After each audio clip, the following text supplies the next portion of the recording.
आइए बच्चों, आज आरएस ग्रुपिंग के बारे में जानते हैं।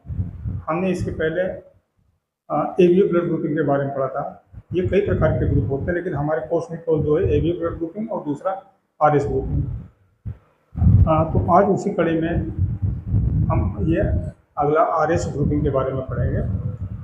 आरएस ग्रुपिंग कल मैंने आपको बताया था कि A blood group, B blood group और A B and O blood group बताया था, लेकिन हमने पॉजिटिव नेगेटिव नहीं बताया था कि जो ये पॉजिटिव नेगेटिव जो दिया जाता है ये केवल आरएस फैक्टर के नाते दिया जाता है। अगर आरएच जैसे ए है, आरएस पॉजिटिव है तो ए प्लस कह दिया गया, ए पॉजिटिव बोल दिया गया। अगर उसके ऊपर आरएच नहीं है तो उसको निगेटिव बोल दिया, जैसे बी नेगेटिव ए नेगेटिव करके बोल दिया। इसी के बारे में बच्चों आइए जानते हैं। तो सबसे पहले आरएच जो एक ये रिसस मंकी में ऑब्जर्व किया गया, रिसस मंकी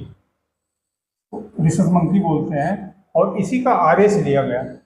इसी का आरएच फैक्टर को लेकर के हम जो है इसको आरएच के नाम से जानते हैं।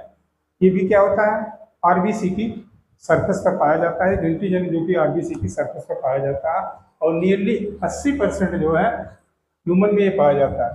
लगभग 80% ह्यूमन का ब्लड जो है पॉजिटिव होता है, आरएस पॉजिटिव होता है, नियरली 80%।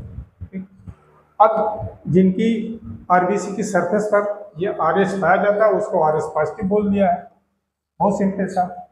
जिसकी आरबीसी की सरफेस पर आरएस नहीं पाया जाता तो उसके ब्लड को हमने आरएस नेगेटिव बोल दिया। हम इसकी अभी मैंने आपको बताया, ए प्लस बोल दिया, ए नेगेटिव बोल दिया, बी प्लस बोल दिया, बी नेगेटिव बोल दिया, इस प्रकार का है। ठीक है, ये जो है N R S positive person, N R N negative person रहा कि कोई आर एस नेगेटिव पर्सन है, अब उसको जो हमने एक्सपोज कर दिया आर एस पॉजिटिव वाले के साथ में, तो उसकी बॉडी क्या करेगी, एंटीबॉडी बनाना शुरू कर देगी। ठीक है, expose with are S positive blood specific antibody against the R S antigen ये बनाना शुरू कर देगी। इसलिए आर एस ग्रुप को भी मैच किया जाता है, एबीओ ब्लड ग्रुपिंग से आरएस को भी मैच किया जाता है, तभी उसका ट्रांसफ्यूजन किया जाता है। ट्रांसफ्यूजन इज जो एक व्यक्ति से ब्लड दूसरे व्यक्ति के शरीर में ट्रांसफर किया जाता है उसको ट्रांसफ्यूजन कहते हैं। ठीक है, अब इसमें एक विशेष प्रकार का आरएच इनकम्पेटिबिलिटी है। आरएच इनकम्पेटिबिलिटी यानी मिसमैच होता है, आरएच का मिसमैच होता है। इसको दूसरे रूप में हम एरिथ्रोब्लास्टोफेटेलिस भी बोलते हैं, एरिथ्रोब्लास्टोफेटेलिस। इसके बारे में आइए बच्चों हम समझाते हैं, बढ़िया से इसको समझा देंगे। ये केस होता है आरएच इनकम्पेटिबिलिटी, कैसे होता है इसके बारे में जानते हैं। सपोज कर लो ये कोई फादर है, ये बच्चे का फादर है, और ये मदर है, और ये जो है उसका फीटस है। फीटस को हम भी लिख दे रहे हैं, बेबी लिख दे रहे हैं, लेकिन समझ लो फीटस है, बेबी है। ठीक है, ये फादर क्या है, हमारा आरएस पॉजिटिव है। मदर क्या है, आरएस निगेटिव है। बेबी क्या है, ये भी आरएस पॉजिटिव है। बेबी मीन्स फीटस, या फीटस समझना। तो ये बच्चों यही कंडीशन होना चाहिए, mother should be RS negative and father should be RS positive and baby should be RS positive. ये कंडीशन होनी चाहिए, तभी ये घटना होती है। क्या हुआ कि मदर की ब्लड से मदर के और बेबी, मदर और फीटस के बीच में प्लेसेंटा होता है, जो कि एक बैरियर का काम करता है। मदर और बेबी के बीच में बैरियर का काम करता है, और प्लेसेंटा अपना खुद का ब्लड, ये बेबी जो फीटस है इसका प्लेसेंटा खुद ब्लड बनाता है। मदर का ब्लड कभी भी बेबी को, फीटस को नहीं मिलता है। मदर का ब्लड फीटस को नहीं मिलता, बीच में प्लेसेंटा बैरियर का काम करता है, और प्लेसेंटा खुद अपना ब्लड बनाता है। तो यहाँ तक तो ठीक है, यहाँ तक ठीक है। बच्चे की डिलीवरी हो गई, बच्चा जो है डिलीवरी हुआ, पार्टीशन हुआ, बर्थ हुआ, बाहर आया। लेकिन जब बच्चे की डिलीवरी होती है, इस बीच में जो अम्बिलिकल कार्ड होता है वो टूट जाता है, तो उसको काटा जाता है, आपने देखा होगा। और जो मदर का जो प्लेसेंटा है, प्लेसेंटा भी बाहर आ जाता है। इस दौरान कुछ ब्लड जो है मदर के अंदर, फीटस का ब्लड जो है और मदर का ब्लड मिक्स कर जाता है। स्वाभाविक है, इसके अंदर क्या है, फीटस के अंदर क्या है, हमारा आरएच है, लेकिन मदर के अंदर क्या है, RH नहीं है। जब इसका RH इस मदर के ब्लड में चला जाता है, उस जिसमें RH नहीं है, तो वो क्या करती है मदर की बॉडी, वो anti-RH एंटीबॉडी बनाने लगती है। ठीक, वो एंटी आर एच एंटीबॉडी बना करके अपने अंदर रख लेती है, क्योंकि उसके अंदर RH नहीं है। तो कोई पैथोजन, कोई भी एंटीजन जब जाता है तो उससे एंटीबॉडी बनने लगती है। ये anti-RH एंटीबॉडी बना करके अपने अंदर रख लेती है, जिसको मेमोरी सेल के रूप में रख लेती है। जब उसकी जरूरत पड़ती है तो उसका प्रयोग करती है। ठीक है, यहाँ तक भी कोई प्रॉब्लम नहीं। लेकिन दोबारा फिर जब यही कंडीशन हुई कि सेम कंडीशन कि फादर क्या RH पॉजिटिव है, मदर RH निगेटिव है और फीटस RH पॉजिटिव है, सेम ये अगर RH निगेटिव है तो फिर नहीं लागू होगा उसमें, ये सेम कंडीशन फिर होनी चाहिए। अब इसमें प्रॉब्लम आ जाएगी, क्या मदर की बॉडी में anti-RH एंटीबॉडी हो गई है, जब इसका RH पॉजिटिव है, चूंकि इसका ब्लड जो है RH पॉजिटिव है, तो प्लेसेंटा को क्रॉस करके एंटीबॉडी आ जाती है। anti-RH एंटीबॉडी जो इसके उसमें चली जाएगी, फीटस के उसमें चली जाएगी, और फीटस में आकर के वो जो RBC है उसको डैमेज करने लगेगी, RBC को तोड़ने लगेगी, और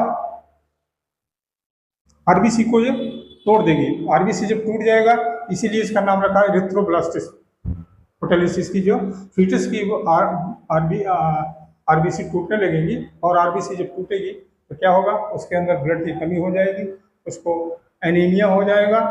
और जब RBC टूटती है तो उससे बिलिरुबिन और बिलिवर्डिन बनता है। आप जाने होंगे, कभी कभी इसकी जांच कराते होंगे, तो बिलिरुबिन बिलिवर्डिन बन जाता है, जिससे उसको जॉन्डिस हो जाती है, बच्चे को एनीमिया हो जाता है, फीटल भी हो सकता है, बच्चे की जान भी जा सकती है।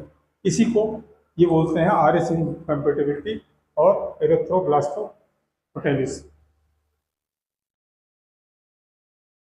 अच्छा बच्चों, इसका एक तरीका है, इसको रोका जा सकता है।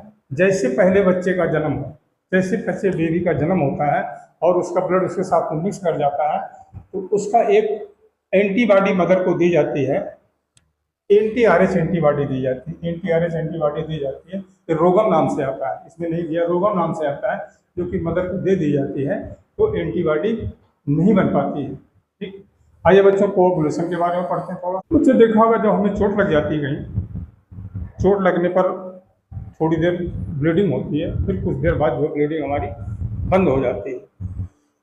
ब्लीडिंग जब बंद हो जाती है तो देखा होगा एक पपड़ी जैसी जम जाती है, जो है डार्क रेडिश ब्राउन कलर की होती है।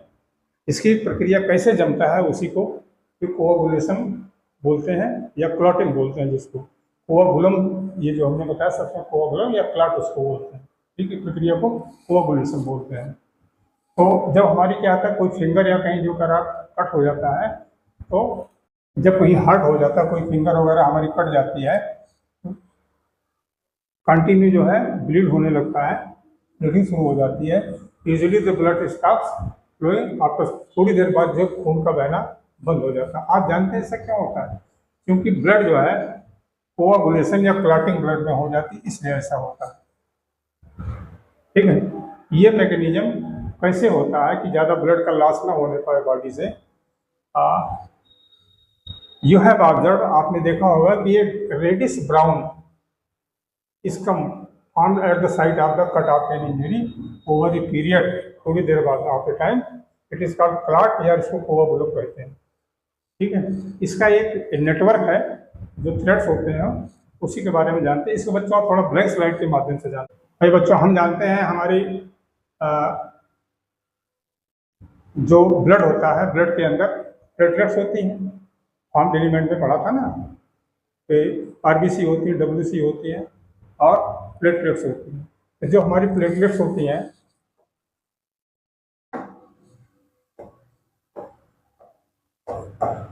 प्लेटलेट्स, इसमें से बच्चों एक एंजाइम निकलता है जिसको हम बोलते हैं थ्रोम्बोकाइनेज।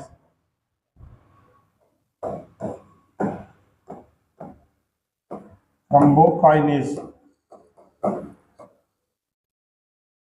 इसका क्या होता है, थ्रोम्बोकाइनेज का क्या काम होता है, हमारे उसमें शरीर में प्लाज्मा में एक प्रोथ्रोम्बिन होता है, इसको देखिए प्रोथ्रोम्बिन, ये इनएक्टिव स्टेज में पड़ा होता है।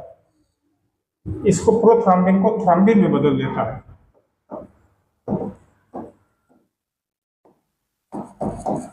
ये कौन बदल देता है? ये थ्रोम्बोकाइनेज, कैल्शियम आयन के प्लस में, कैल्शियम आयन की मौजूदगी में ये जो इनएक्टिव प्रोथ्रम्बिन को इसको एक्टिवेट कर देता है और थ्रम्बिन में बदल जाता है। अब ये थ्रम्बिन क्या करता है? थ्रम्बिन जो है हमारे उसी के प्लाज्मा में फाइब्रिनोजन होता है। आइए थोड़ा सा और लिम्फो टिश्यू के बारे में जानते हैं।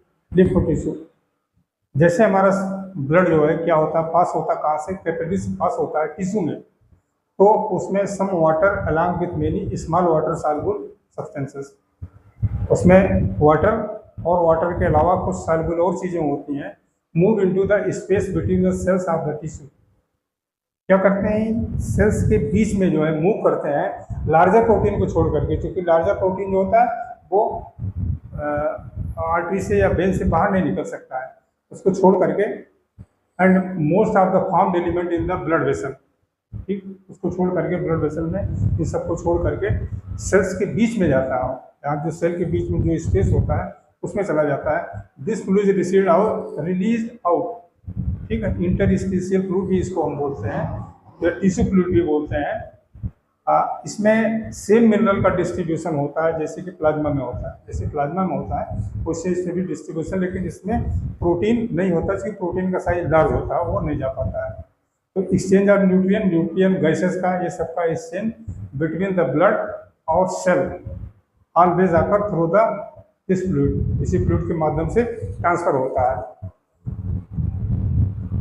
इसमें एक लिम्फेटिक सिस्टम काम करता है जिसको हम फ्लूइड, जिसमें कलेक्ट्स दिस फ्लूइड, और इसको क्या करता है, जो जैसे कोई चीज़ बाहर निकला, जैसे हमने सपोज कर लो कमरे में आपने कुछ पानी डाल करके उसको साफ किया, तो सारा पानी नहीं निकल पाता है, तो कुछ लिक्विड उस प्रकार से बच जाता है, और इसको ड्रेन करने के एंड ड्रेन इट्स बैक, जब उसमें वेन में हमारी जो इसको ड्रेन वापस जाता है, तो कुछ फ्लूइड जो कि बच जाता है, जिससे लिम्फेटिक सिस्टम से उसको वापस करते हैं फिर वेन में।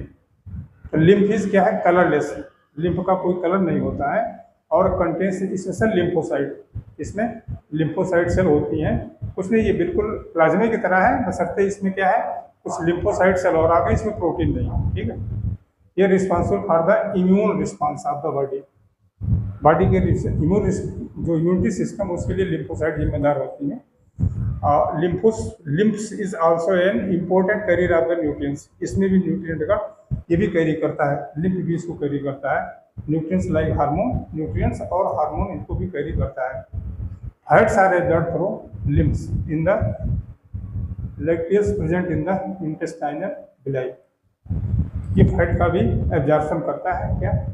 लिम्फ।